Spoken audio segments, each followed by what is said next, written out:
eo amin'izay pejy sosialy izay hatrany kosa nitondra fanazavana mahakasika ny fahatapahan-drano tetsy amin'ny fokotany Ivandry ny filoha Pokotany niaraka tamin'ny fikambanana mitantanan-drano izay nitambatra ao anatin'ny fusion Vandrika.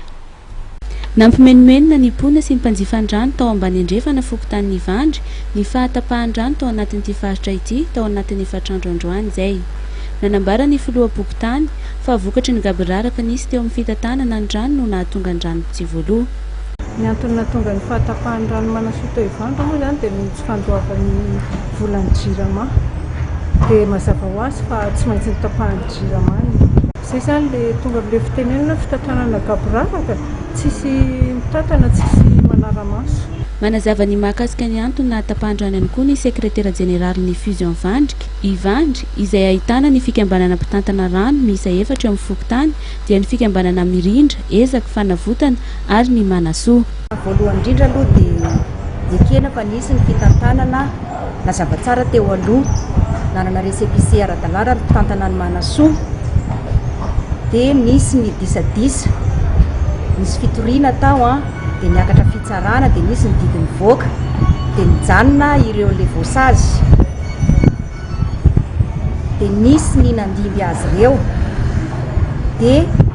nisy zavatra tsy nety ihany koa nataon'ireo le nandimby dia ny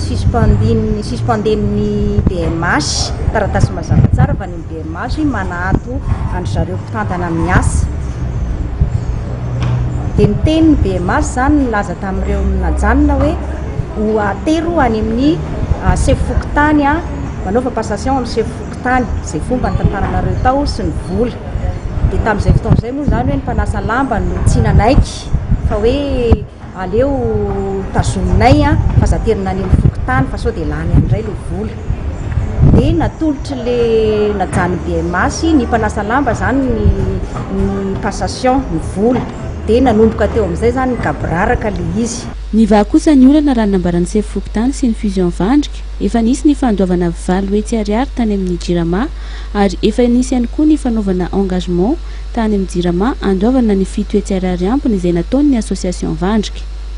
Hiverina rahampitsy maraina ny famatsinan rano raha nambaran'ireo tompon'andraikitra trany. Nanomboka latsinainy fa tsy hoe omaly nitady izay vahaolana ka androany dia vavany olana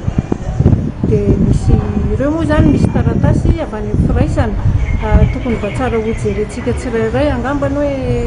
hoe mba hisian'ny fitantanana